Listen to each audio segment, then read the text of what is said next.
Hello,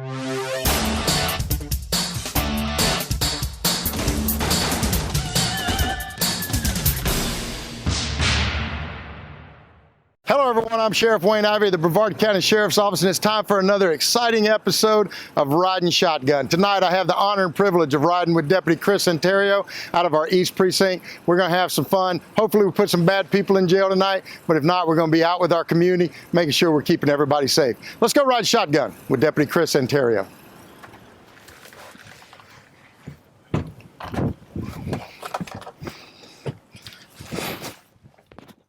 Well, Chris, thanks for letting me ride with you tonight, brother. No problem, Sheriff. I'm excited about it. Your team tells me you got it going on over here, so how'd you end up with our agency? So I started my law enforcement career actually in Brevard County, worked for the Palm Bay Police Department. And then before I came here, approximately just hit my 1 year here with the Sheriff's Office, I was working down in the Miami area for the Miccosukee Police Department for the tribal agency. I was going to say down with the tribal agency down there. Yes, sir. So you guys have some very good recruiters, both on the recruiting team and just working for you in general. Some of the guys that I used to work with started calling me, telling me all the great things that were happening up here and all the transition that I was going through just from people retiring and the expansion of the agency, and just thought it was a good opportunity to get in with a larger agency, provide more opportunity and places for advancement. Go see if we can't catch up with that Suburban. Driver's not wearing his seatbelt. See if we have a conversation with him about it. So he just went through the Walgreens parking lot, because there he is over there. The white one? Yep, with all the windows down. Mm-hmm. 422 1050. Going to be eastbound 520 at Newfound Harbor. Afternoon, sir. Hi. Deputy Anterio, Brevard County Sheriff's Office. The reason why I stopped you is when I passed you there, over off of Cone and South Plimosa, you didn't have your seatbelt on. Figured we'd stop and have a conversation. I see you got it put on now. Yeah, But at the time, you didn't have it on. Yeah. No problem, sir. You just have your driver's license, registration, proof of insurance? Yep. Let me ask you this. Any reason why you turned into those businesses to avoid the traffic light? I was going to go through the ATM, and I didn't realize that there wasn't a drive-up ATM there. I've never used that bank normally, Okay. honestly, and I saw there was a drive-up, and I was like, well, There you go, brother. or a walk-up. I was like, I'm not going to mess with that. Hey, man, Put makes that sense. seat back just All like right, why that, don't you do 'cause this? that'll drive me nuts. Why don't you go ahead and look for your insurance? Just stay seated in the vehicle. Yep, I'm just I'll gonna come back pull up and the check email. it. Everything okay with your driver's license? Yes, should be. I just got it recently, so. All right, if you need anything, just do me a favor, wave your hand out the window. I'll come back up to you. Don't get out of the vehicle, okay? All right.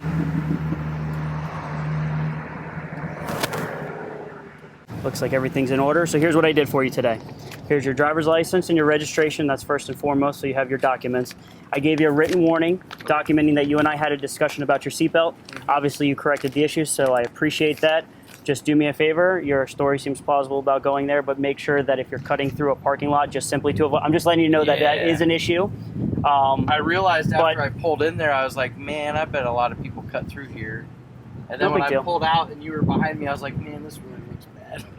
Hey, like I said, your story sounds Yeah. plausible to me. I'm just letting you know in the future that if that's what you were doing, just so you know that is also an issue and in violation of the state statutes. I just don't want to see you get in trouble for anything. Looks like you got a pretty decent driving record and everything.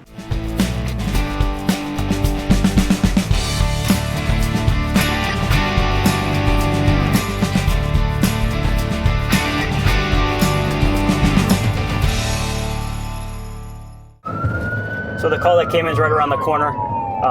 Injured, ill person, person on scene. There's conflicting statements right now. Possibly not breathing. One came in as possible deceased person. But then they just updated the call again. Brevard 20426.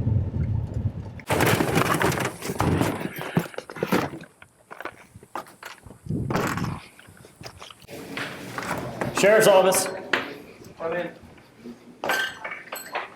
You good? Yeah. What you got? You gotta stay here. Not yet, How are the eyes? Pinpoint eyes. Any rise or fall in the chest? Very little pain. He has a strong pulse, not responsive. He responded to the first Narcan. Prescribed Xanax and something else. Okay. So pinpoint eyes. Looks like he's not breathing correct. Did you already push Narcan? And heart medicine. How long for the first one? Just like a minute ago. All right, give it a second, see if we get the desired effect. If not, we'll push a second. There you go. He's been doing that as soon as I get another. All right, Very light pulse now. as long as you got a decent pulse. Yeah, I got it. There we go. Rise and fall in the chest, so we're good. Just strap that on in case he goes. Follow these instructions. Make sure Here, 911 is grab the called next now. Narcan. If we're not getting the desired effect, go ahead and push a second dose. Spare chest. Remove or touch clothing if needed. Slowing down the pulse. As long as it's been about 2 minutes, we can push a second. Go ahead. Remove the white square package from lid of AED. He's already had one shot of Narcan. Yeah, Tear it's okay. open white package From us. We gave it to him on the bed. So he can't overdose from Narcan. I know that. I was just letting you know. I didn't Okay. have that would be a Rotation spare problem. chest. We gave it to him in Exactly the as shown bedroom on just in pads. case This the pad Narcan can be gave placed on All right. either of the Thank two you, guys. locations as shown on pads. it. Do not touch the patient. How far out is it? Let me see Analyzing how far heart out. rhythm. Please I don't know. wait. Let me go. You gonna monitor? Let me go outside and make sure we get Do not them in. touch the I'll lose your patient. pulse. Analyze.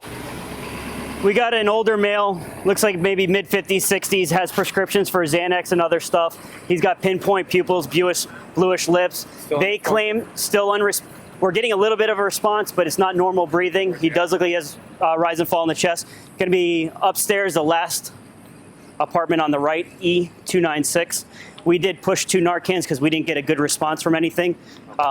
He's starting to do kind of like the snort breathing. Okay. And we're getting a little bit better of a response. We got an AED strapped to him now to monitor his vitals. I don't know if doesn't sound like they've started CPR or anything. Just leave the door open. Listen, does he use any sort of heroin, fentanyl, anything like that? Any drug usage? But he has prescription for opiates. Management right now because he's been through a lot. Does he ever abuse his pain medication? Not that we know of. Where is his prescription for pain medicine? I mean, you got that, and that's all that room. That's all Okay. that back there. You guys happen to have your identification on you? Mine's in that room in there. Okay, you but can I get it for us. I can tell you all the information on it. If you Yeah. want. his son. Okay, that's your I dad? know the number and everything. How old's your dad? I just 60. Have you ever found him like this before? Okay. So it looks to be pretty consistent with an opiate overdose. It could be accidental.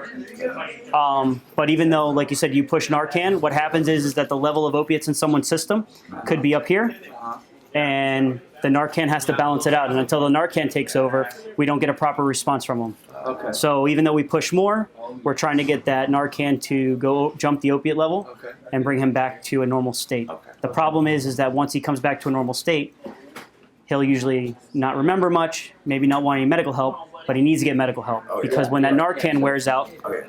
opiate level rises, he can overdose again. Okay, so listen, he's not going to be allowed to have visitors, but he will call you when he's able to come out. Okay. Okay? All right. Like I all said, right. that could take anywhere from 8 up to, they can hold him for whatever time they need to make sure that he detoxes and make sure that there's nothing in his system, okay? Yes, sir. Yes, sir. All right, you guys have a good night. All right, you need anything, give us a call. All right. Hey, they changed their mind. You just want to go back up there and let the people know where he's going. So they're going to go to Cape Canaveral, I guess. Rockledge has a 2-hour hold. Go ahead. I'm working on it. I just cut it. Right? He knows. Hey, give him some hair. Yeah, I'm always jealous of 41 when they show up. They got the best hair in the game. That's it.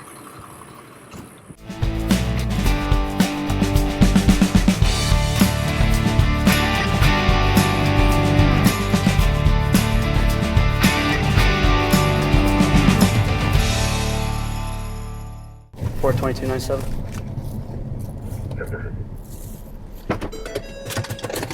At the other side, looks like he's on the other side of the parking lot. What's going on? They got 2 canine units coming to her. What's up, Tyler? You good? Doing good, baby. How you doing? See how many doors? There's nothing on the north side. It's like the front of the sanctuary, but there's a door over here that's I think it was locked to prevent it from shutting, but it's open. So, didn't properly I secure. don't know if it. there's a delay with the door, but I pulled it, walked away, and then the alarm went off. I was like, oh no, someone heard me and ran out the side. So I've been kind of looking around. It's the door. You see the light right there? Yeah. There's a door. That's the door that's open. We'll just wait. The open door is on the southeast corner of the building. So if you want to come over here. Radcliffe. Radcliffe. We're going to go in with them. Just post up there. Sheriff's Office K-9, not something now, you can get bit. You want 1033? Not for this building, though. Last warning, Sheriff's Office K-9, not something now, you can get bit.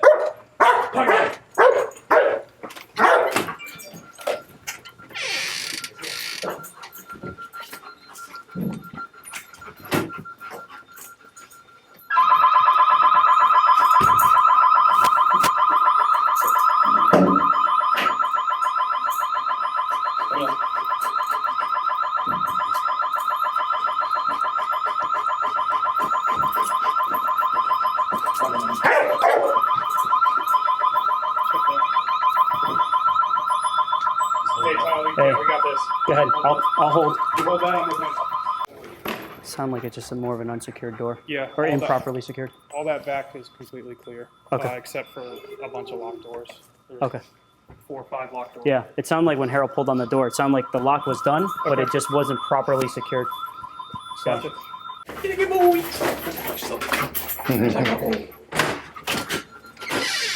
I thought you went out already. No, no.